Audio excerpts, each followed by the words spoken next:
उस स्थान पर लौटते हुए जहां उन्होंने चट्टान से छलांग लगाई थी, जगत मेहरा ने सटीक रूप से पता लगाया कि उन्होंने अपना फोन कहां छोड़ा था। लेकिन जैसे ही वह उसे लेने के लिए झुका, उसकी उंगलियों के माध्यम से एक तेज दर्द हुआ और फोन चिंगारी में फट गया। फिर उसने सहज रूप से उसे दूर फेंक दिया। लानत है! जगत मेहरा ने अपना हाथ हिलाया, अपनी आंशिक रूप से झुलसी हुई उंगलियों पर नजर डाली, फिर अपने फोन को देखा, जो स्पष्ट रूप से टोस्ट था, जो कुछ ही दूरी पर नहीं पड़ा था। उसे रोने का मन कर रहा था, लेकिन उसके पास आंसू नहीं थे। स्पष्ट रूप से उसके शरीर के चारों ओर अभी भी बड़ी मात्रा में विद्युत आवेश था, जो दूर नहीं हुआ था। भले ही उनका फोन बर्बाद हो गया हो, लेकिन जगत मेहरा इसे वहीं नहीं छोड़ सकते थे। यह सुनिश्चित करने के बाद कि यह प्रज्वलित नहीं होगा, उसने इसे उठाया, इसे अपनी जेब में रखा, फिर चमकदार सिक्का पुनः प्राप्त करने के लिए चला गया। उसके कपड़े गंदे और फटे हुए थे और उसने भविष्यवाणी की थी कि अगर वह इस तरह दिखने की कोशिश करता है तो उसे टैक्सी की सवारी से इनकार कर दिया जाएगा। सौभाग्य से यह एक दूरस्थ पहाड़ी क्षेत्र नहीं था, इसलिए उसने एक ऐसी जगह पर चलने की योजना बनाई जहां वह पहले अपने कपड़े बदल सके। शाम 8 बजे हल्की बूंदाबांदी में जगत मेहरा एक शॉपिंग मॉल में चले गए। मैंने अपना कनेक्शन खो दिया है, लानत है, मेरे सिग्नल के साथ क्या हो रहा है? हाँ, यह कर्म है। ओह, मैंने भी अपना कनेक्शन खो दिया है। अरे, यही आपको एप्पल का उपयोग करने के लिए मिलता है। मेरा हुआवेई है। मेरा भी चला गया। ठीक है, नेटवर्क वापस आ गया है। मॉल में प्रवेश करने के बाद जगत मेहरा ने लगातार इसी तरह की आवाजें सुनी। जो लोग उसके 2 मीटर के दायरे में थे, वे अपने फोन सिग्नल खोते रहेंगे क्योंकि वह चलता था, भले ही वे 4G या वाईफाई सिग्नल का उपयोग कर रहे हों। वह हस्तक्षेप के एक गतिशील स्रोत की तरह लग रहा था। इससे उन्हें कोई आश्चर्य नहीं हुआ। वह अच्छी तरह से जानता था कि वह अभी भी लाइट ग्रुप द्वारा छोड़े गए दुष्प्रभावों का अनुभव कर रहा था। इससे पहले सड़क के दोनों ओर की स्ट्रीट लाइटें टिमटिमाती थीं क्योंकि वह उनके पास से गुजरते थे। लाइट ग्रुप के साथ चार्ज करने से यह प्रभाव कुछ घंटों में पूरी तरह से गायब हो जाना चाहिए। अभी के लिए उन्हें इस नई क्षमता को नियंत्रित करने का कोई तरीका नहीं मिला था। लेकिन यह एक जहाज खरीदने के समान था जो वहां बैठा था, चलाने की प्रतीक्षा कर रहा था। नौकायन करना सीखना केवल समय की बात थी। अब तक सामने आई कुछ विशेषताओं से जगत मेहरा को यकीन था कि उनके पास यह क्षमता आंधी के दौरान उड़ान भरने या उत्परिवर्तित मकड़ी की तरह चट्टानों से फिसलने तक सीमित नहीं होगी। मानव समाज में वह और भी अधिक संबंधित क्षमताओं को विकसित कर सकता है। व्यावहारिकता और प्रभाव के मामले में ये क्षमताएं संभावित रूप से उड़ान से भी अधिक मजबूत हो सकती हैं। सौभाग्य से जगत मेहरा पहले भी 2 बार अपने फोन से पीड़ित थे, इसलिए अब वह कभी भी नकदी ले जाने के बिना नहीं गए। अन्यथा अब जब उसका फोन खत्म हो गया था तो उसके पास नए कपड़े और घर का टिकट खरीदने के लिए पैसे नहीं होते। 37:20 फोन से एक यांत्रिक महिला आवाज की घोषणा की। जैसे ही उसने स्वचालित आवाज सुनी, गुड्डू ने अपनी भौहें सिकोड़ लीं, थोड़ा चिंतित महसूस कर रही थी। जगत मेहरा के दोपहर में चले जाने के बाद उन्होंने व्हाट्सएप पर कुछ संदेशों का आदान प्रदान किया था, जिसमें ध्यान केंद्रित करने प्रशिक्षण पद्धति के बारे में विवरण पर चर्चा की गई थी। लेकिन फिर उसने जवाब देना बंद कर दिया। उसने शुरू में सोचा कि जगत मेहरा बस में सो गया होगा, लेकिन जब उसने यात्रा के समय को ध्यान में रखा तो उसे अब तक स्टेशन पर पहुंच जाना चाहिए था और फिर भी उसने कोई जवाब नहीं दिया था। गुड्डू जगत मेहरा की आदतों को अच्छी तरह से जानता था। यदि वह व्यस्त था और जवाब नहीं दे सकता था तो वह बातचीत समाप्त करने से पहले उसे तुरंत सूचित करेगा, बजाय इसके कि वह बिना किसी निशान के गायब हो जाए।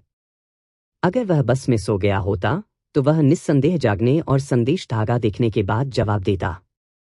इस प्रकार गुड्डू ने अनुमान लगाया कि उसका फोन मर गया होगा और उम्मीद थी कि घर पर अपना फोन चार्ज करने के बाद वह जवाब देगा।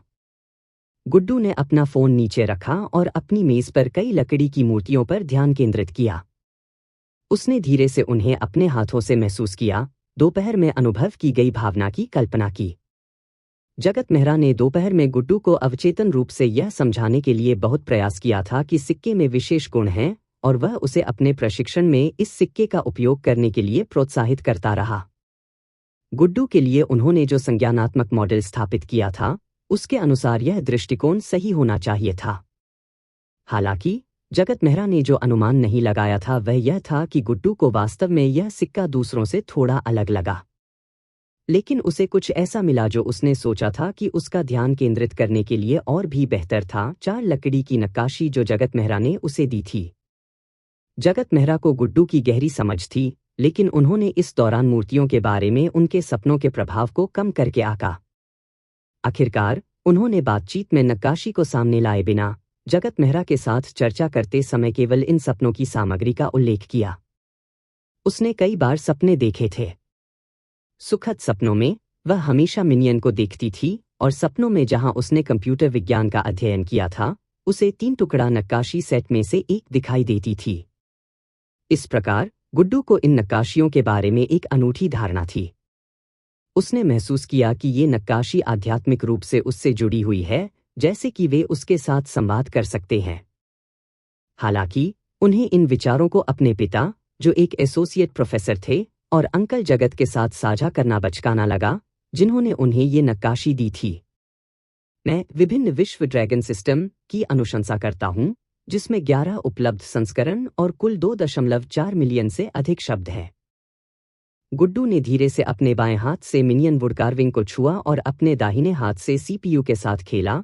शुरू में प्रशिक्षण के लिए इन 2 लकड़ी की नक्काशी में से एक को अपने भावनात्मक लंगर के रूप में उपयोग करने का फैसला किया। तुलनात्मक रूप से सीपीयू वुडकार्विंग छोटी और ले जाने में आसान थी, जिससे बाहर जाते समय किसी भी समय प्रशिक्षण की अनुमति मिलती थी। हालांकि गहराई से उसने मिनियन वुडकार्विंग को अधिक पसंद किया। बस मिनियन के गंजे सिर को छूने से वह हंसना चाहती थी और खुश महसूस करना चाहती थी। हर रात वह मिनियन को अपने बिस्तर के पास रखती थी, इस उम्मीद में कि सो जाने के बाद सुखद सपने आएंगे। हालांकि सीपीयू वुडकार्विंग की तुलना में मिनियन थोड़ा बड़ा और ले जाने के लिए कम सुविधाजनक था। 2 लकड़ी की नक्काशी के बीच बहस करने के बाद गुड्डू ने अंततः मिनियन को चुना। आखिरकार वह अब स्कूल में नहीं थी और जब वह बाहर जाती थी तो वह ज्यादातर पड़ोस के बाहर पार्क में जाती थी, इसलिए हथेली के आकार की मिनियन लकड़ी की नक्काशी को ले जाने में बहुत अधिक असुविधा नहीं होगी। इसलिए गुड्डू ने सीपीयू लकड़ी की नक्काशी को एक तरफ रख दिया, आमतौर पर मिनियन को दोनों हाथों से पकड़ा और दोपहर में जगत मेहरा द्वारा सिखाई गई विधि का पालन करते हुए उसने अपना ध्यान मिनियन पर केंद्रित किया, यह कल्पना करते हुए कि वह इसके माध्यम से अपने परिवेश को महसूस कर रही थी। हालांकि वह मदद नहीं कर सकी, लेकिन आश्चर्य हुआ कि जगत मेहरा ने जवाब क्यों नहीं दिया। उसे डर था कि उसके साथ कुछ बुरा हो सकता है। उसने एक राजमार्ग दुर्घटना के बारे में खबर सुनने के दृश्यों की भी कल्पना की, जहां जगत मेहरा पीड़ितों में से एक था। या जगत मेहरा के अचानक बीमार पड़ने या अपहरण होने का विचार दिमाग में आया, जिससे वह अपनी सुरक्षा के बारे में चिंतित हो गई। जितना अधिक वह इसके बारे में सोचती थी, वह उतनी ही अधिक चिंतित और असहज हो जाती थी। गुड्डू मदद नहीं कर सका, लेकिन अपना फोन उठाया, डायल करने के लिए वॉइस कंट्रोल का इस्तेमाल किया और जगत मेहरा को फोन किया। फोन बंद होने का वॉइसमेल सुनने के बाद गुड्डू और भी चिंतित हो गया। उसने अपना फोन रख दिया, लिविंग रूम में जाने के लिए खड़ी हो गई, लेकिन क्योंकि वह इतनी जल्दी उठी, वह अपनी कुर्सी पर फिसल गई और गिर गई। कमरे में हंगामा सुनकर यमन अय्यर, जो लिविंग रूम में अपने पैड पर पाठ की योजना पढ़ रहा था, तुरंत भाग गया। अपनी बेटी को फर्श पर देखकर वह अवाक रह गया। उसने तुरंत उसकी मदद नहीं की, बल्कि गुड्डू से पूछने के लिए घुटने टेक दिए कि क्या हुआ। हालांकि गुड्डू बचपन से ही अंधी थी, लेकिन उसकी सुनने और सूंघने की इंद्रियां बहुत गहरी थीं, साथ ही अच्छी याददाश्त और स्थानिक जागरूकता भी थी। वह जानती थी कि उसके घर में सब कुछ कहाँ है। चाहे वह यमन अय्यर हों, शमशेर अय्यर हों या आंटी बंसल हों, वे कमरे में अचानक बाधाओं को रोकने के लिए चीजों को उनके मूल स्थानों पर वापस करने के लिए भी सावधान थे। उसे कुर्सी या किसी और चीज से फिसले हुए कई साल हो गए थे। गुड्डू को चोट नहीं लगी। वह जल्दी से उठी, अपने पिता का हाथ पकड़ लिया और उत्सुकता से कहा, पिताजी, मुझे लगता है कि अंकल जगत को कुछ हो गया होगा। बयान कुछ हद तक गूढ़ था और यमन अय्यर उलझन में थे। जगत मेहरा मुसीबत में है? क्या हुआ? अंकल जगत आज दोपहर स्टेशन गए थे। मैं व्हाट्सएप पर उसके साथ चैट कर रहा था, लेकिन फिर उसने अचानक जवाब देना बंद कर दिया। मुझे लगा कि वह बस में सो रहा है, लेकिन समय के अनुसार उसे अब तक स्टेशन पर या घर पर भी होना चाहिए। भले ही उसके फोन की बैटरी खत्म हो गई हो, उसे अब तक चार्ज कर लेना चाहिए था। गुड्डू ने उत्सुकता से कहा। यमन अय्यर को यह बात अजीब लगती जा रही थी। उसने पहले गुड्डू को सांत्वना दी, उसे उस कुर्सी पर बैठने में मदद की जिसे उसने उठाया था, फिर उसका फोन उठाया और दोपहर में जगत मेहरा के साथ उसकी बातचीत सुनी। वे बाहरी वस्तुओं पर ध्यान केंद्रित करने की प्रशिक्षण विधि पर चर्चा कर रहे थे। इसमें कुछ भी अजीब नहीं था सिवाय इसके कि जगत मेहरा ने अंत में कोई जवाब नहीं दिया था। इस बात का कोई संकेत नहीं था कि कुछ गलत हो सकता है। इसके बाद उन्होंने अपना फोन लिया और जगत मेहरा को फोन किया, केवल यह पुष्टि करने के लिए कि फोन वास्तव में स्विच ऑफ था। उन्होंने कहा, चिंता मत करो, भले ही जगत मेहरा अब घर पर हो, उसे अभी आना चाहिए था। हो सकता है कि वह घर के रास्ते में किसी परिचित चेहरे से टकरा गया हो या ट्रैफिक में फंस गया हो। या हो सकता है कि घर पहुंचने के बाद उसका फोन चार्ज हो रहा हो, लेकिन वह नहा रहा था या सो गया था। ये सभी संभावनाएं हो सकती थीं। हालांकि उसे कुछ अजीब लगा, जगत मेहरा के जवाब नहीं देने के बारे में नहीं, बल्कि गुड्डू चिंता क्यों करेगा और अचानक चिंतित हो जाएगा जैसे कि वह अधिक सोच रही हो। आमतौर पर गुड्डू चीजों के बारे में अपनी तुलना में अधिक शांत और तर्कसंगत था।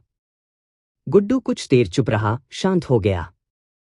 उसकी आवाज बहुत ठंडी हो गई और बोली, चलो 10 बजे तक इंतजार करते हैं। अगर तब तक अंकल जगत का फोन अभी भी रिचेबल नहीं है, तो चाचा को इसके बारे में बताएं और उन्हें अंकल जगत के पड़ोस के संपत्ति प्रबंधन से संपर्क करने के लिए कहें ताकि यह पता चल सके कि क्या वह घर लौट आए हैं, जिससे उनकी सुरक्षा सुनिश्चित हो सके। हालांकि उसे लगा कि वह किसी बात को लेकर उपद्रव नहीं कर रही है, फिर भी यमन अय्यर सहमत हो गया। यमन अय्यर के लिविंग रूम में लौटने के बाद गुड्डू शांत होने लगा, यह महसूस करते हुए कि उसने अत्यधिक प्रतिक्रिया दी होगी। उसने कुछ गहरी सांसें लीं, जानबूझकर खुद को आराम दिया, उस दृश्य की कल्पना की जब वह दोपहर में पार्क में थी, विभिन्न पक्षियों और कीड़ों की आवाज सुन रही थी। उसने मिनियन की लकड़ी की नक्काशी को फिर से पकड़ लिया। कपड़े खरीदने के बाद जगत मेहरा ने तुरंत क्षेत्र का सर्वेक्षण करने के लिए अपनी सुपर संवेदी क्षमताओं का उपयोग किया और किराए के लिए उपलब्ध एक निजी कार पाई, ड्राइवर के साथ कीमत पर बातचीत की, और हालांकि यह बस लेने की तुलना में अधिक महंगा था, उस समय कोई बस उपलब्ध नहीं थी और वह वापस भागना भी नहीं चाहता था। ऐसा नहीं है कि लंबी दूरी की दौड़ से उसे कोई फायदा नहीं होगा, लेकिन क्योंकि लागत से मूल्य अनुपात बहुत कम था, इसमें लगने वाले समय को देखते हुए जगत मेहरा पीछे की सीट पर बैठ गया, चमकदार पक्षियों के पिंजरे को जितना संभव हो सके उससे दूर रख दिया। जब से उसने कैनरी को पहाड़ से वापस लिया, तब से वह लगातार भयभीत और अनिश्चित स्थिति में था। जगत मेहरा को पता था कि ऐसा इसलिए था क्योंकि कैनरी उसके चारों ओर चुंबकीय क्षेत्र में परिवर्तन के प्रति अत्यधिक संवेदनशील थी, जिससे वह डरा हुआ और भ्रमित लग रहा था। उसके पास कोई समाधान नहीं था।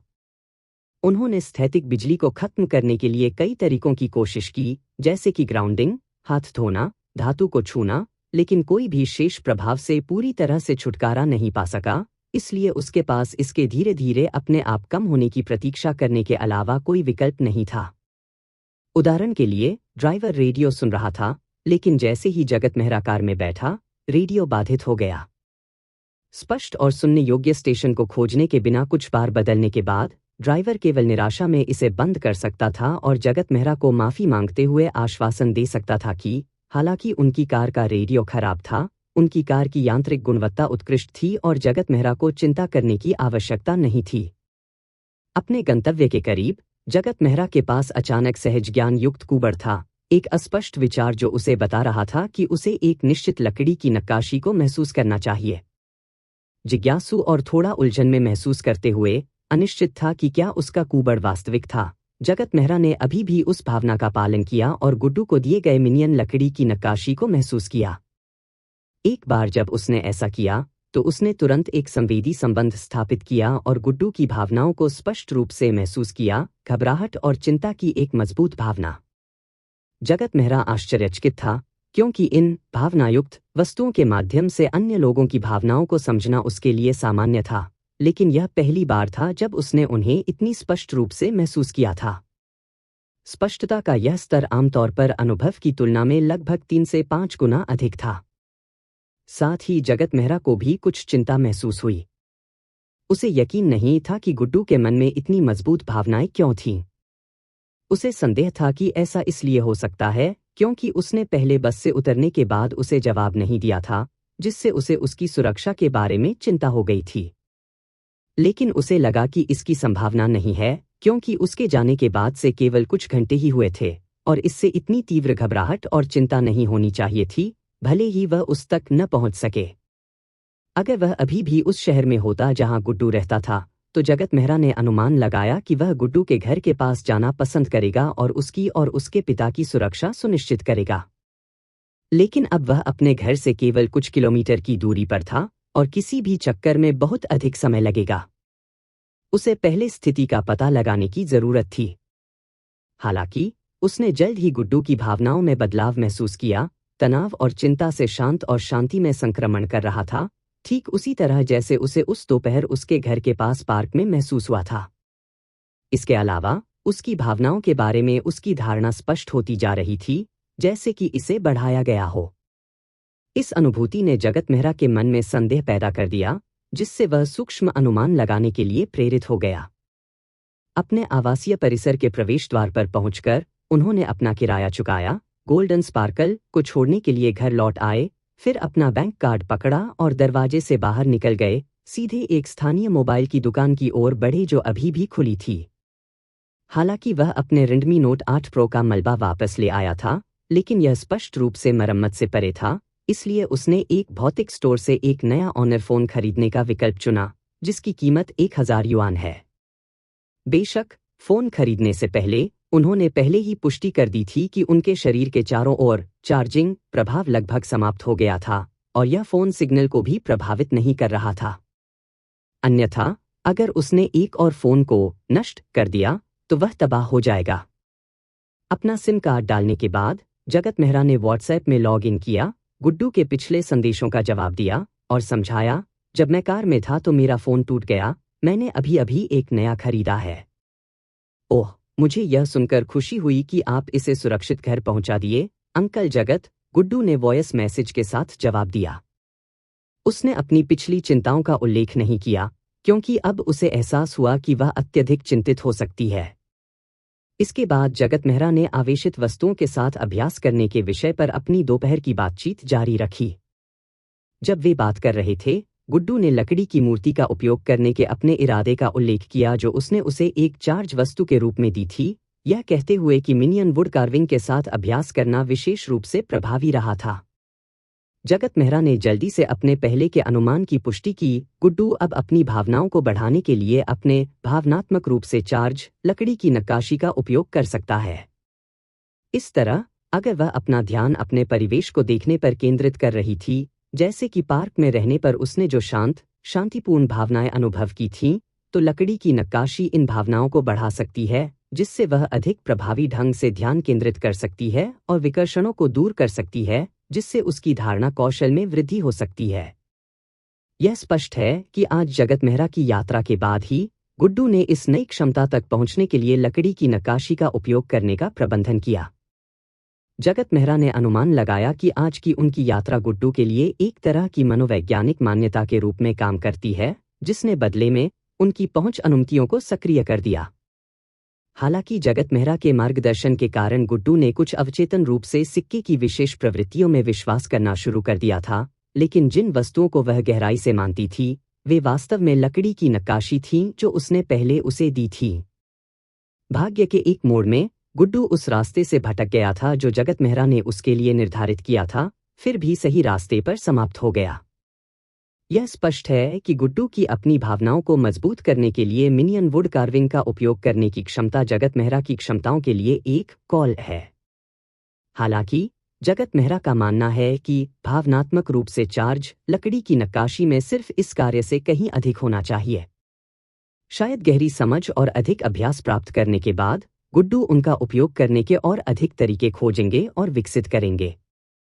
चाहे वह लिटिल फैटी गर्ल हो जिसने सुपर सेंसरी कॉन्टैक्ट से जुड़े सिक्के के साथ संपर्क बनाया हो, या गुड्डू जिसने इमोशनल इन्फ्यूजन से जुड़ी मिनियन वुड कार्विंग के साथ संपर्क बनाया हो, जगत मेहरा प्रत्याशा से भरा हुआ है। उन्हें यहां तक लगता है कि दो खिलाड़ी आखिरकार उस खेल में शामिल हो गए हैं जिसे उसने श्रमसाध्य रूप से विकसित किया था, और इन खिलाड़ियों ने उन तरीकों से भी खेला है जिनकी उन्होंने कभी उम्मीद नहीं की थी। हालांकि जगत मेहरा ने गुड्डू को कुछ और निर्देश दिए, उसे सीधे बताया कि अभ्यास के लिए इस तरह की चार्ज की गई वस्तुओं का उपयोग करने से उसकी भावनाएं बढ़ सकती हैं। इसलिए उसे केवल तभी अभ्यास करना चाहिए जब उसकी भावनाएं शांत हों। जगत मेहरा निश्चित रूप से नहीं चाहते थे कि गुड्डू नकारात्मक भावनाओं को बढ़ाने के लिए भावनात्मक रूप से प्रभावित लकड़ी की नक्काशी का उपयोग करे जब वह डरती थी, उदास या उदास थी।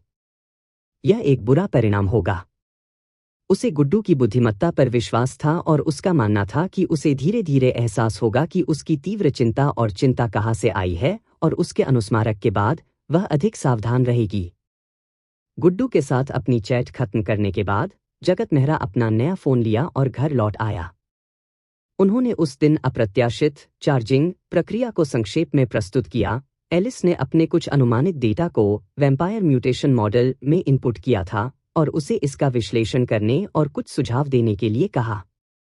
जगत मेहरा को पता था कि इलेक्ट्रिक मास्टरी फ्लाइट संज्ञानात्मक मॉडल जो उन्होंने अपने मस्तिष्क में संयुक्त डेटा और धारणाओं का उपयोग करके बनाया था, वह कंप्यूटर में वैम्पायर म्यूटेशन मॉडल से कहीं बेहतर था, भले ही एलिस ने बाद वाले को भारी रूप से संशोधित किया था।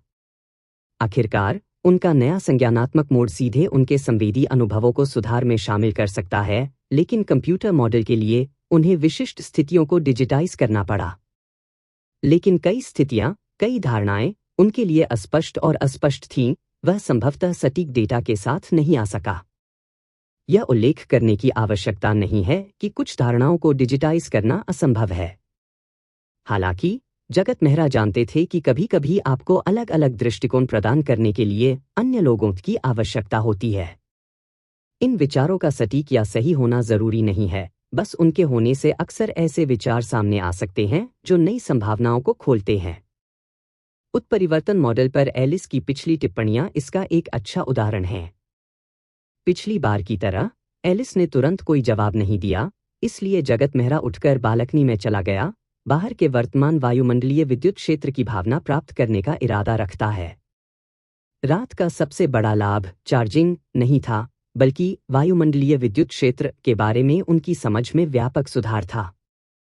आंधी के मौसम में जहां वायुमंडलीय विद्युत क्षेत्र में काफी वृद्धि होती है, वह अब क्षेत्र और आसपास के आवेशों की गति के रुझानों को सटीक रूप से समझ सकता है, ठीक उसी तरह जैसे एक सर्फर लहरों को समझता है, यह जानकर कि उन्हें कब और कैसे चलाना है। सच में वह नहीं जानता था कि चार्ज कैसे करना है, वह उस प्रक्रिया को नियंत्रित नहीं कर सकता था, चाहे वह चार्जिंग हो या उड़ान के बाद उसे लगा जैसे उसे हवा में लात मारी गई हो। उन्होंने जो कुछ भी किया वह वायुमंडलीय विद्युत क्षेत्र में परिवर्तन को महसूस कर रहे थे, यह जानते हुए कि उस समय उस स्थान पर अगर वह अपनी उपस्थिति दर्ज कराते हैं तो उन्हें सहायता मिलेगी। जिस क्षमता ने उसे चार्ज किया, प्रकाश क्षेत्र का निर्माण किया, वह कुछ ऐसा था जिसे उसे अभी भी और अधिक विच्छेदित करने और विलय करने की आवश्यकता थी। कमरे में स्पीकर से एक कर्कश अधिसूचना ध्वनि आई, जिसने जगत मेहरा को सचेत किया कि एलिस ने अपना काम पूरा कर लिया है। कमरे में लौटकर जगत मेहरा कंप्यूटर के सामने बैठ गया। मुझे अपने विचार बताओ। एलिस की आवाज में झंकार आया, मेरे पास 2 दृष्टिकोण हैं।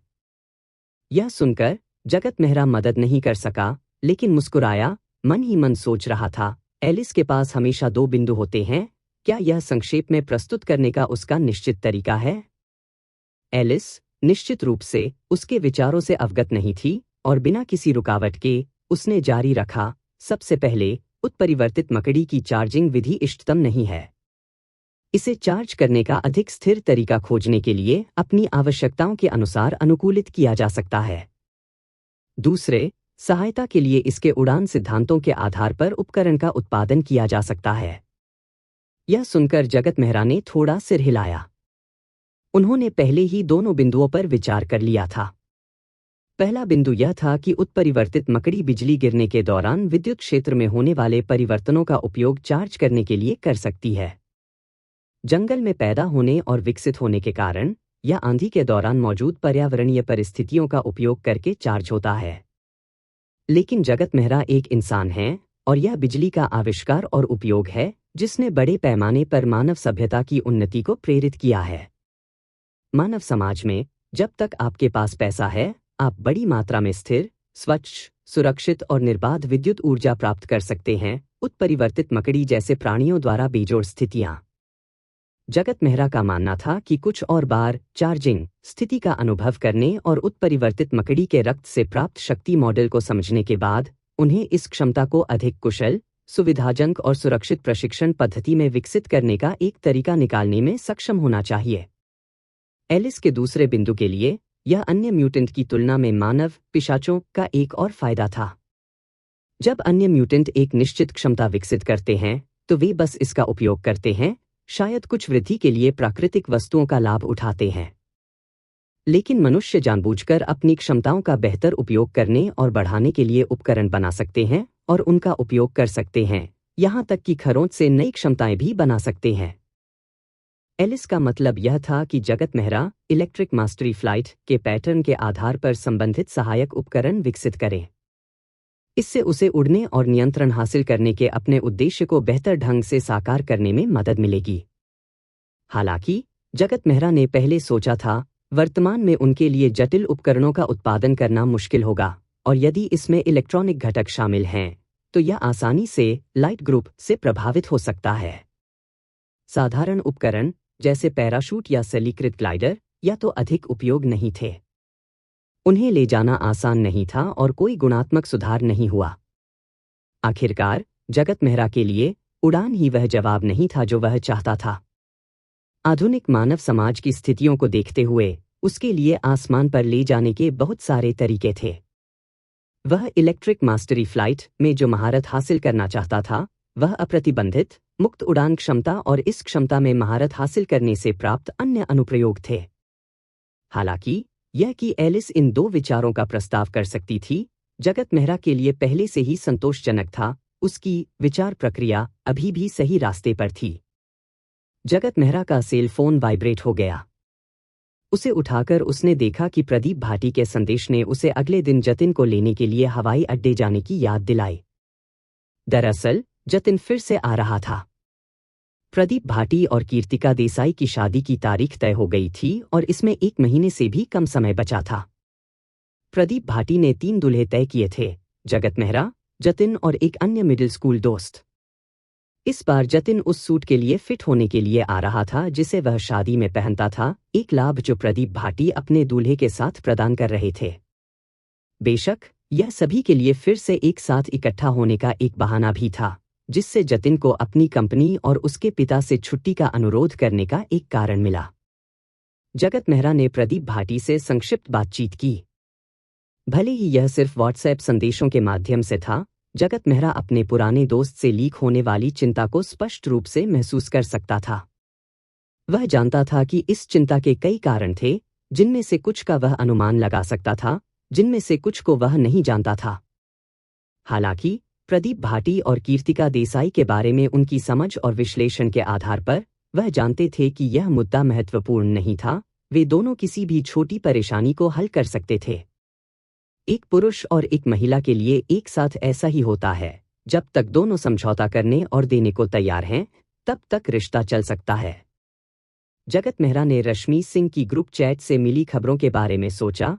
कीर्तिका देसाई ने जिन 3 ब्राइड्समेड्स को चुना था, उनमें से 2 स्थानों पर बहनें वीना सिंह और रश्मि सिंह थीं और दूसरी उनकी और वीना सिंह की मिडिल स्कूल की सहपाठी थीं। वीना सिंह के लिए दुल्हन की सहेली होना काफी सामान्य था, क्योंकि वह और कीर्तिका देसाई सहपाठी सबसे अच्छे दोस्त और करीबी गर्लफ्रेंड थे। हालांकि रश्मि सिंह कीर्तिका देसाई को तब से जानती थीं जब वे छोटी थीं और अक्सर अपनी बड़ी बहन की वजह से एक साथ खेलती थीं।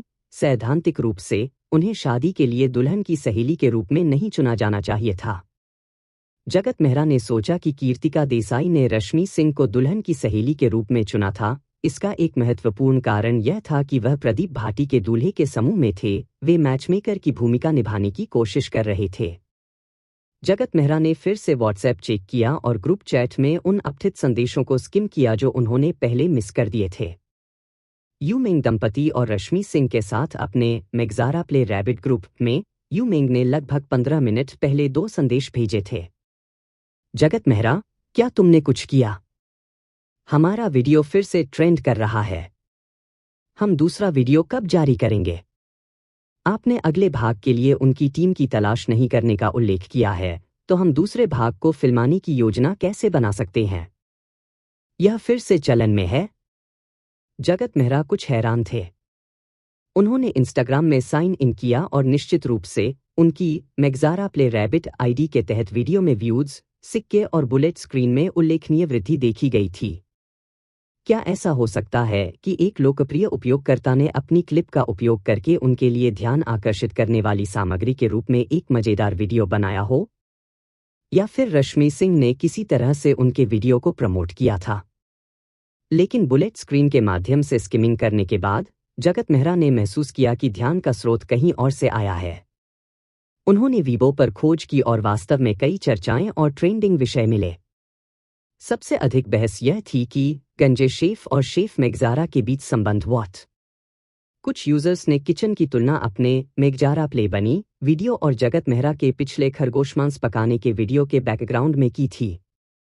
उन्होंने पुष्टि की थी कि दोनों वीडियो एक ही रसोई में फिल्माए गए थे। नतीजतन नेटिजन्स ने गंजे शेफ के बीच संबंध के बारे में अटकलें लगाना शुरू कर दिया, जो विभिन्न खाना पकाने के वीडियो ऑनलाइन पोस्ट करता है, बांस के चूहे का मांस बनाता है और हाल ही में सनसनीखेज शेफ मेगजारा अपने खरगोश खाना पकाने के लघु वीडियो के लिए प्रसिद्ध है। उस वीडियो को पोस्ट करने के बाद जगत मेहरा और उनके चालक दल ने मेघा का नाम चिह्नित नहीं किया या उन्हें एक छद्म नाम नहीं दिया, इसलिए लोगों ने वीडियो अपलोड करने वाली आईडी मेगजारा प्लेज रैबिट के बाद स्वाभाविक रूप से वीडियो के नायक को शेफ मेगजारा के रूप में संबोधित किया। यह जनता की धारणा को निर्देशित करने का एक जानबूझकर किया गया प्रयास था। कुछ नेटिजन्स ने गंजे शेफ वीडियो की सामग्री के आधार पर निष्कर्ष निकाला कि उनकी टिप्पणी शेफ मेगजारा के लिए थी। इसलिए यह बहुत संभावना है कि गंजा शेफ वीडियो का समर्थन किया गया था और उनके द्वारा मंच के पीछे का निर्माण किया गया था। एकता नगर टाउन के स्थानीय नेटिजन्स ने मेघा को मान्यता दी। उन्होंने सीधे तौर पर मेघा के रेस्तरां के नाम और स्थान की पहचान की और दावा किया कि उन्होंने भोजन के अनुभव को देखने और यहां तक कि लाइव स्ट्रीम करने की योजना बनाई है। जगत मेहरा ने शुरू में मेघा को सलाह दी थी कि वह अपने किचन का नवीनीकरण न करे। वह उसी सेटिंग में वीडियो कैप्चर करके संबंधित प्रचार गतिविधियों को बढ़ावा देना चाहते थे, जो पहली बार जगत मेहरा के पिछले वीडियो में लीक हुआ था। मूल रूप से उनकी योजना 2 से 3 वीडियो जारी करने की थी और मेगजारा प्लेज रैबिट वीडियो में लोकप्रियता और रुचि बनाने के बाद वह संबंधित चर्चा विषय बनाएंगे और 2 वायरल वीडियो के बीच संबंध उत्पन्न करेंगे। इसलिए जगत मेहरा ने अभी तक तत्काल इंटरनेट प्रचार शुरू नहीं किया है। हैरानी की बात यह है कि कुछ नेटिजन्स ने पहले ही चर्चा शुरू कर दी थी। इसका श्रेय रश्मि सिंह के प्रचार सहायता को दिया था, जिसने वीडियो को उम्मीद से परे लोकप्रियता का स्तर प्रदान किया। इस घटना ने अन्य नेटिजन्स को प्रेरित किया, जिन्होंने पहले जगत मेहरा के विभिन्न वीडियो की जांच की थी, इसलिए एक ही पृष्ठभूमि का निरीक्षण किया, इसलिए नई चर्चाओं को जन्म दिया। मेगजारा रेस्तरां में जाने के लिए उत्सुक नेटिजन्स निस्संदेह निराश होंगे, क्योंकि मेघा ने जगत मेहरा द्वारा सिखाए गए खरगोश के व्यंजनों को सीखने और अभ्यास करने के लिए अपने रेस्तरां को अस्थायी रूप से बंद कर दिया है। वह दूसरे और तीसरे वीडियो प्रोडक्शंस के लिए स्क्रिप्ट का पूर्वाभ्यास करने की योजना बना रहा है। इस बिंदु पर बहुत से लोगों को पता नहीं चलेगा और भोजन के लिए मेगजारा रेस्तरां का दौरा नहीं होगा, इसलिए एक अस्थायी बंद करने में कोई समस्या नहीं होगी। जगत मेहरा ने दूसरे और तीसरे वीडियो को जारी करने, विषय को और आगे बढ़ाने और अपने रेस्तरां के स्थान को स्पष्ट रूप से प्रकट करने की योजना बनाई। यह पर्याप्त ध्यान और ग्राहकों को आकर्षित करेगा और कुछ लाइव स्ट्रीम स्वाद परीक्षणों के लिए कुछ मेजबानों को भी आमंत्रित कर सकता है। जब तक ग्राहकों की शुरुआती लहर संतुष्ट हो जाती है और सकारात्मक समीक्षा छोड़ती है, पर्याप्त लोकप्रियता पैदा करती है, तब तक जो कुछ भी होता है वह बहुत आसान होगा। जगत मेहरा को अपने खरगोश व्यंजनों पर बहुत भरोसा है, जिन्हें शुरू में एकता नगर शहर में स्थानीय लोगों के स्वाद को पूरा करने के लिए समायोजित किया गया था। मेघा सालों से एक रेस्टोरेंट चला रही थी। जब तक सामग्री ठीक थी और वह दक्षता हासिल करता है, स्वाद की गारंटी होगी। बेशक, इन कुछ व्यंजनों के साथ एक प्रारंभिक विस्फोट का कारण बनने के लिए यह कठिन होगा जब तक कि सभी ग्राहकों को रिश्वत नहीं दी जाती। लेकिन जगत मेहरा के पास पहले से ही एक योजना थी और उन्हें विश्वास था कि जो कोई भी रेस्तरां में प्रवेश करता है और खरगोश के मांस का स्वाद लेता है, उसे यह स्वादिष्ट लगेगा और इसे एक स्वादिष्ट व्यंजन के रूप में देखेगा। जगत मेहरा ने कुछ समय सोचा और एलिस को कुछ काम सौंपे, जिससे वह पब्लिसिटी स्टंट की संचालन प्रक्रियाओं से परिचित हो सके। हालांकि इस बार उसकी सहायता की आवश्यकता नहीं हो सकती है। एक बार जब वह प्रासंगिक तंत्र में महारत हासिल कर लेती है और संबंधित क्षमताओं को विकसित कर लेती है, तो वह तैयार और साधन संपन्न हो जाएगी, संभावित रूप से भविष्य में अन्य गतिविधियों में योगदान देगी। उदाहरण के लिए, जब कुछ जानकारी जो वह नहीं देखना चाहता था, इंटरनेट पर फैल रहा था, तो जनता की राय को प्रभावित करना ऐसी जानकारी के प्रभाव को कम करने का इष्टतम तरीका हो सकता है, यदि इसे पूरी तरह से हटाया नहीं जा सकता है। इस बीच किनलिंग के निर्जन क्षेत्र में 20 से अधिक लोगों की एक टीम एक साफ क्षेत्र में डेरा डाले हुए थी। उनमें से अधिकांश पुरुष थे और कुछ महिलाएं पूरी तरह से अपने कार्यों पर ध्यान केंद्रित करते हुए तनी और अलंकृत दिखाई देती थीं। वे निगरानी कर रहे थे, अपने आसपास की सतर्कता से जांच कर रहे थे, उपकरणों की जांच कर रहे थे, कुछ डेटा रिकॉर्ड कर रहे थे, रास्ते में एकत्र किए गए नमूनों को वर्गीकृत कर रहे थे या आराम करने और खाने के अवसर का लाभ उठा रहे थे। कैंपसाइट के बाहरी इलाके में धूप से रंगे रंग और छोटी दाढ़ी वाला एक उबड़-खाबड़ अधेड़ उम्र का आदमी किसी से बात कर रहा था।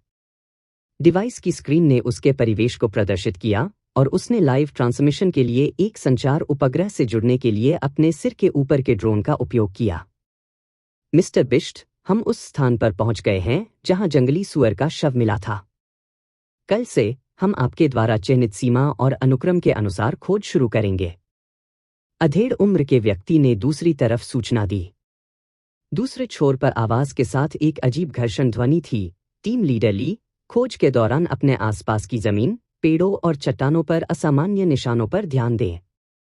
हाँ, मिस्टर बिष्ट, अधेड़ उम्र के आदमी ने जवाब दिया, थोड़ा झिझका और आगे पूछा, मिस्टर बिष्ट, क्या हमारे पास उस प्राणी के बारे में अधिक विशिष्ट जानकारी है जिसे हम ट्रैक कर रहे हैं? नहीं, मिस्टर बिष्ट की अजीबोगरीब आवाज ने उत्तर दिया, आपको बस इतना करना है कि निरीक्षण करना और इकट्ठा करना है। यहां तक कि अगर आप वास्तव में कुछ अजीब देखते हैं, तो किसी भी कार्रवाई की कोई आवश्यकता नहीं है। अपनी सुरक्षा को प्राथमिकता दें। हम कैसे जानते हैं कि हम जो देखते हैं वह एक अजीब प्राणी है? जब आप इसे देखेंगे, तो मैं स्वाभाविक रूप से आपको याद दिलाऊंगा, श्री बिष्ट ने कहा, और इस वाक्य के बाद कोई प्रतिक्रिया नहीं हुई। संक्षिप्त संचार समाप्त हो गया। टीम लीडर ली के नाम से जाने जाने वाले व्यक्ति ने सांस छोड़ी और एक असहाय अभिव्यक्ति को फेयर किया। अपने कार्य के पीछे का कारण न जानने की भावना ने उसे बहुत असहज कर दिया। वह जानता था कि कंपनी द्वारा गुप्त रूप से जबरदस्त फंडिंग के साथ स्थापित किया गया उनका विभाग कुछ विशेष प्राणियों का अध्ययन कर रहा था। हालांकि वह इस बारे में अनिश्चित था कि वे जीव क्या हैं और वे कैसे अद्वितीय थे।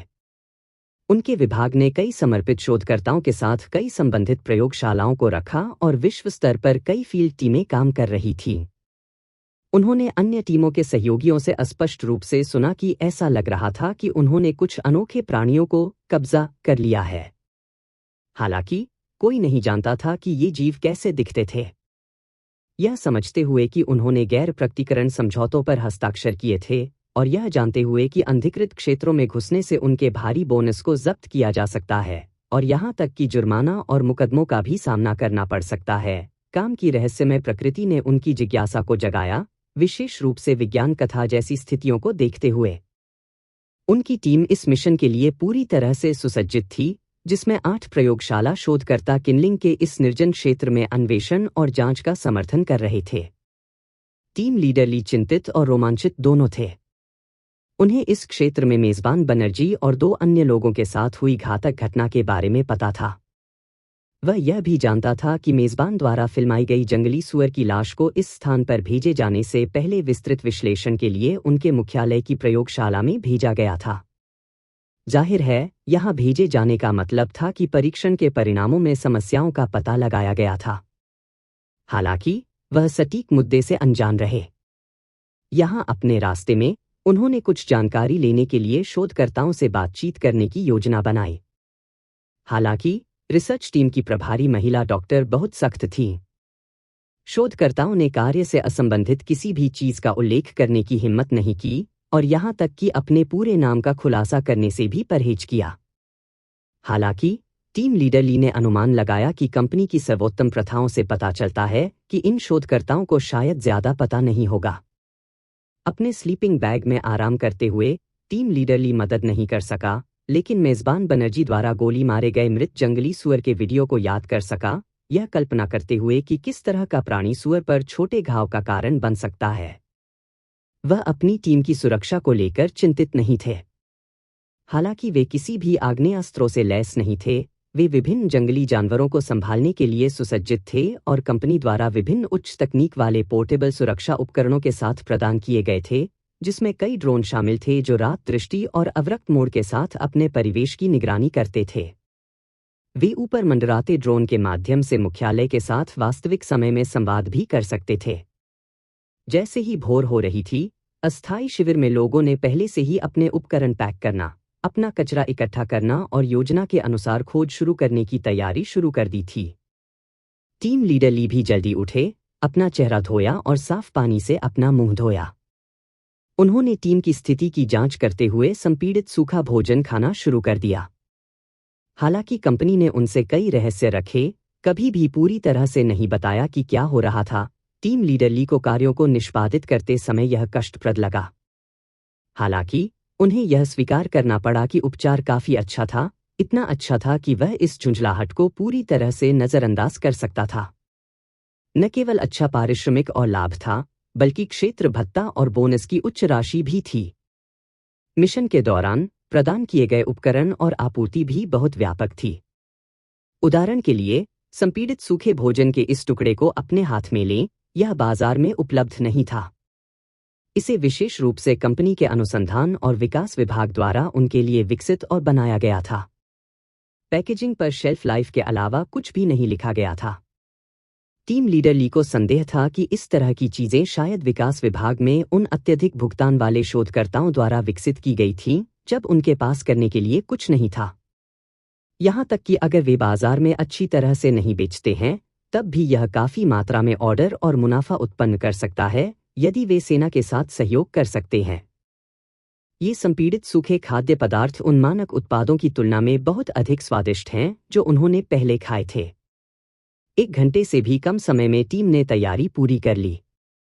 जब वे चले गए तो शिविर के निशान के अलावा उन्होंने कोई कचरा नहीं छोड़ा। डॉक्टर फैंग, आज की खोज योजना पर एक नज़र डालें, क्या कोई ऐसा हिस्सा है जिसे संशोधित करने की आवश्यकता है?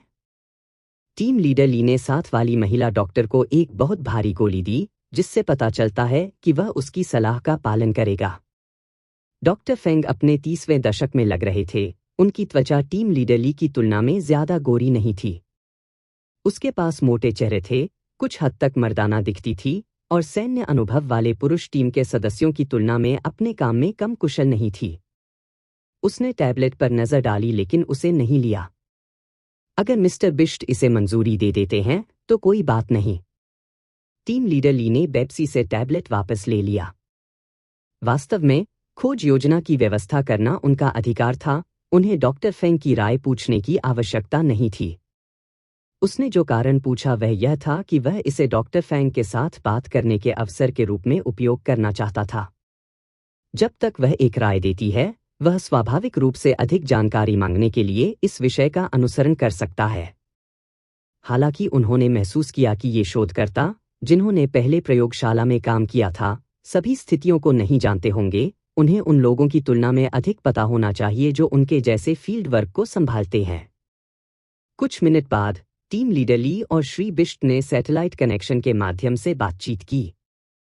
जिस तरह से उन्होंने अपनी खोज की वह कुछ खास था, क्योंकि उनमें से अधिकांश वास्तव में नहीं जानते थे कि वे क्या खोज रहे थे। कैमरों के साथ जमीन पर टीम के 4 सदस्य थे और हवा में 3 छोटे ड्रोन भी कैमरों से लैस थे, लगातार खोज और रिकॉर्डिंग कर रहे थे। फुटेज को हजारों मील दूर मिस्टर बिष्ट को अधिक ऊंचाई पर ड्रोन प्लेटफॉर्म के माध्यम से प्रसारित कर रहे थे। मिस्टर बिष्ट देखने के लिए किसी भी कैमरे पर स्विच करना चुन सकते थे और यहां तक कि सभी फुटेज को एक साथ देख सकते थे। सामान्यतया जब तक स्पष्ट असामान्य निशान नहीं होते हैं या श्री बिष्ट सीधे आदेश नहीं देते हैं, तब तक वे विस्तृत खोज किए बिना नियोजित मार्ग पर तेजी से चलेंगे।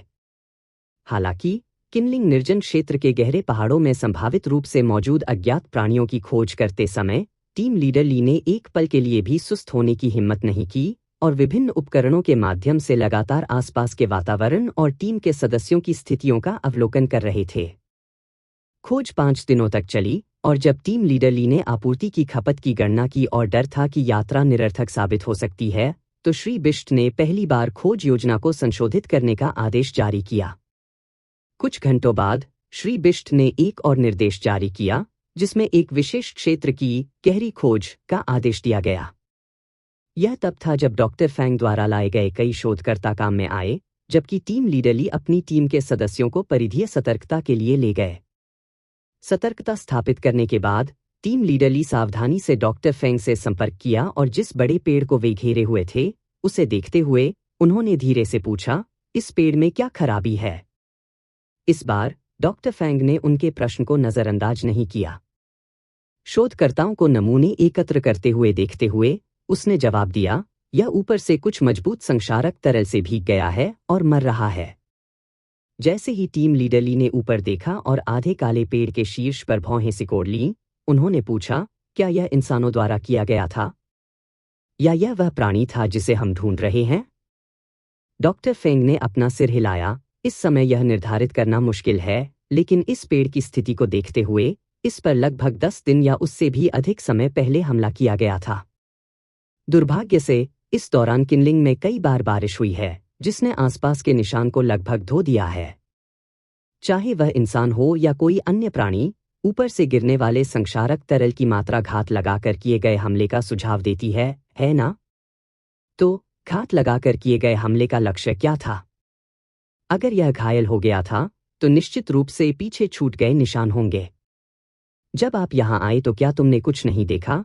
टीम लीडर ली ने अपने अनुभव के आधार पर निर्णय लिया। जब जीवों और विशिष्ट पदार्थों के विश्लेषण की बात आती है तो वह निश्चित रूप से डॉक्टर फेंग और उनकी टीम से आगे नहीं निकल सकता, लेकिन जंगल में जीवित रहने, अनुकूलन, ट्रेस ट्रैकिंग और दुश्मनों से निपटने के मामले में वह उनसे कहीं अधिक मजबूत है। हमें कुछ नहीं मिला। डॉक्टर फेंग ने रिकॉर्डिंग और अवलोकन के लिए धीरे धीरे पेड़ के शीर्ष पर पहुंचने के लिए एक ड्रोन को नियंत्रित करते हुए उत्तर दिया। मिस्टर बिष्ट की अप्रिय आवाज कम्युनिकेटर से आई, आवश्यक नमूने एकत्र करें और यहां बहुत अधिक समय न बिताएं। इस पेड़ को केंद्र के रूप में 3 तरफ से खोज शुरू करें, पूर्व से शुरू करें।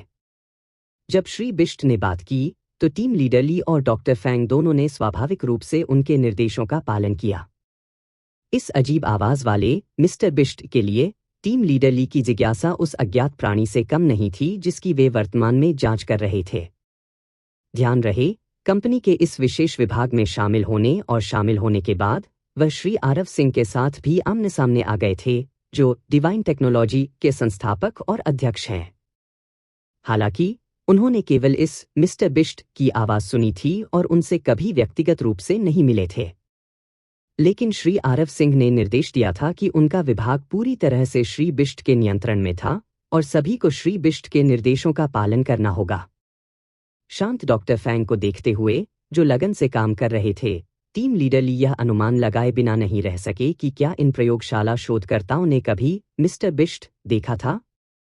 हालांकि वह निश्चित रूप से अब नहीं पूछेंगे, क्योंकि श्री बिष्ट संचार उपकरण के माध्यम से उनके द्वारा कहे गए हर शब्द को सुन सकते थे। अज्ञात प्राणी की स्थिति के बारे में पूछताछ करना सुरक्षा कारणों से उचित हो सकता है, लेकिन श्री बिष्ट के बारे में पूछताछ करना एक सीमा पार कर सकता है और इसे अपने अधिकार से परे जांच माना जाएगा। सूरज डूबने से पहले उन्हें एक और अजीबोगरीब ट्रेस मिला। यह आधा पतचिह्न था और स्पष्ट रूप से मानव था। हालांकि केवल बड़े पैर की अंगुली के पास का किनारा स्पष्ट था, जबकि बाकी पहले से ही धुंधला था। ऐसा इसलिए था क्योंकि पतचिह्न को किनारे पर चट्टानों और ब्रशों के आउटक्रॉपिंग से परिरक्षित किया गया था, जिससे पिछली बारिश को पूरी तरह से धोने से रोका जा सकता था। अपनी टीम को इधर उधर न भटकने का निर्देश दें, आसपास और भी पैरों के निशान हो सकते हैं। डॉक्टर फेंग ने तुरंत टीम लीडर ली को सलाह दी। टीम लीडर ली ने स्वीकार किया और अपनी टीम को रहने, सतर्क रहने और आसपास का निरीक्षण करने के लिए सूचित करने के लिए वॉकी टॉकी का उपयोग किया। ऐसा लगता है कि यह पतचिह्न कुछ समय के लिए यहाँ है। टीम लीडर ली ने देखा और कहा, इस पतचिह्न को स्कैन करें और अन्य निशानों के लिए चारों ओर देखें। श्री बिष्ट ने भी निर्देश दिया। हालांकि यह केवल एक मानव पतचिह्न प्रतीत होता है, लेकिन किनलिंग निर्जन क्षेत्र में इसकी उपस्थिति ने एक बड़ा सवाल उठाया। किस तरह का व्यक्ति इन गहरे पहाड़ों और जंगलों में नंगे पैर घूमेगा? यहां तक कि उनके अत्यधिक सुसज्जित और अनुभवी चालक दल को भी यहां तक पहुंचने के लिए अच्छी मात्रा में प्रयास करना पड़ा। यह अत्यधिक संभावना नहीं थी कि एक अकेले पर्यटक के पास यहां उद्यम करने की क्षमता या साहस होगा, अकेले जूते के बिना छोड़ दें। क्या यह एक जंगली आदमी हो सकता है? टीम लीडर ली ने अनुमान लगाया। प्रारंभिक रूप से पतचिह्न पर बड़े पैर के अंगूठे के आकार से यह निर्धारित किया कि पतचिह्न का मालिक एक लंबा, वयस्क पुरुष था।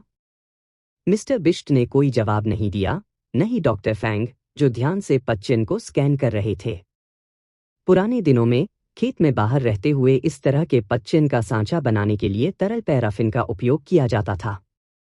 लेकिन अब यह कम परेशानी वाला था। एक पोर्टेबल स्कैनर पतचिह्न के विवरण को रिकॉर्ड कर सकता है और एक 3D प्रिंटर इसे बाद में दोहरा सकता है। शोधकर्ताओं ने बड़ी सावधानी के साथ अपने आसपास की तस्वीरें खींचने के बाद उन्होंने इकट्ठा करने और वापस लेने के लिए पतचिह्न से मिट्टी को फावड़ा देना शुरू कर दिया। ऐसी जगह पर नंगे पैर चलने से शारीरिक ऊतक के निशान पीछे छोड़ना आसान होता है। जैसे ही डॉक्टर फेंग और कुछ अन्य शोधकर्ताओं ने धीरे धीरे आसपास के वातावरण की खोज की, अधिक पैरों के निशान और अन्य निशान खोजने की कोशिश की, टीम लीडर ली ने अपने भीतर एक अकथनीय उत्साह महसूस किया। यदि ये पैरों के निशान किसी दुर्भाग्यपूर्ण पर्यटक के नहीं थे, जिन्होंने अपने जूते बर्बाद कर दिए थे और उन्हें नंगे पैर चलना पड़ा था, तो यह संभव था कि इन पैरों के निशान का मालिक किनलिंग निर्जन क्षेत्र की गहराई का निवासी था। क्या वे जिस अज्ञात प्राणी की जांच कर रहे थे, वह मनुष्य का रूप हो सकता है? लेकिन फिर मेजबान द्वारा फिल्माए गए वीडियो से मरे हुए जंगली सुअर पर घाव कैसे हुए? क्या वे धनुष और तीर के कारण हुए थे? तो क्या जंगल में कोई साधु रहता था? इस साधु के बारे में इतना अजीब क्या था? टीम लीडर ली को विश्वास नहीं था कि डिवाइन टेक्नोलॉजी केवल एक साधु की खोज के लिए इतना पैसा खर्च करेगी। फील्ड वर्क पर टीमों का नेतृत्व करने वाले उनके पिछले अनुभवों के अनुसार उनका उद्देश्य निश्चित रूप से केवल एक साधु को ढूंढना नहीं हो सकता है। मुझे आशा है कि प्राणी अभी भी वहां है। टीम लीडर ली ने बड़े शिकारियों से निपटने के लिए इस्तेमाल की जाने वाली अपनी संवेदनहारी बंदूक की जांच की और अपने सामरिक दस्ताने कस दिए। अफसोस की बात है कि उन्हें लंबी खोज के बाद पहले वाले के समान कोई स्पष्ट पतचिह्न नहीं मिला। हालांकि उन्हें कुछ कीचड़ भरे गड्ढे मिले जो पैरों के निशान की तरह लग रहे थे। हालांकि इस स्थिति ने अप्रत्यक्ष रूप से पुष्टि की कि पैरों के निशान एक नंगे पैर पर्यटक द्वारा छोड़े जाने की संभावना नहीं थी, जिसने अपने जूते खो दिए थे। पूर्व की ओर खोज जारी रखें, श्री बिष्ट ने निर्देश दिया। एक दिन बाद श्री बिष्ट के मार्गदर्शन में उन्होंने एक चट्टान पर एक गुफा की खोज की। इसकी सुरक्षा सुनिश्चित करने के लिए ड्रोन का उपयोग करने के बाद उन्होंने तैयारी में 1 घंटे से अधिक समय बिताया और धीरे धीरे ऊपर से गुफा में प्रवेश किया। टीम लीडर ली प्रवेश करने वाले 3 सदस्यों में से एक थे और गुफा न तो बड़ी थी और न ही गहरी। यह एक जटिल, बदबूदार गंध से भरा था। एक बार जब उन्होंने पुष्टि की कि गुफा में जंगली जानवरों के अवशेषों के अलावा कुछ नहीं था, तो उन्होंने डॉक्टर फेंग और अन्य लोगों को नीचे आने की अनुमति दी। जैसे ही उन्होंने रस्सी से नीचे चढ़े डॉक्टर फेंग से सुरक्षा कवच को खोला, टीम लीडर ली ने प्रवेश द्वार के चारों ओर देखा और पूछा, क्या यह जंगली आदमी की मांद है? वह अंदर कैसे आया? जाहिर है, मिस्टर बिष्ट के निर्देशन में उन्होंने अवचेतन रूप से गुफा को जंगली आदमी की मांद के रूप में सोचा था जिसने पदचिह्न छोड़ दिया था। डॉक्टर फेंग और कई शोधकर्ताओं के गुफा में प्रवेश करने के तुरंत बाद उन्होंने एक निर्णय लिया। गुफा में पक्षियों के शवों पर कोई घातक घाव नहीं था। ऐसा लग रहा था मानो वे अपनी मौत का इंतजार करने के लिए गुफा में आए हों। क्षय की डिग्री को देखते हुए ऐसा लग रहा था कि वे लगभग आधे महीने से मर चुके हैं। डॉक्टर फेंग और अन्य लोगों ने यहां पूरी तरह से जांच नहीं की। उन्होंने जल्दी से दृश्य को फिल्माया और रिकॉर्ड किया और फिर चट्टान पर फहराने के लिए शवों को पैक किया। यह एक तरह से भयानक है। टीम लीडर ली को थोड़ी देर तक चारों ओर देखने के बाद गुफा को अजीब लग गया, क्योंकि उन्हें मानव या यहाँ तक कि जंगली आदमी के निवास का कोई संकेत नहीं मिला। फिर वह गुफा के एक कोने के सामने रुक गया और एक टुकड़े पर अपनी सामरिक टॉर्च चमकाई। कोने में लकड़ी की नक्काशी। डॉक्टर फेंग, आओ और इस पर एक नज़र डालें। टीम लीडर ली ने सीधे स्वयं इसकी जांच करने की हिम्मत नहीं की, इसलिए उन्होंने डॉक्टर फेंग को बुलाया, जो अन्य शोधकर्ताओं को पक्षी के शवों को बैग में रखने का निर्देश दे रहे थे।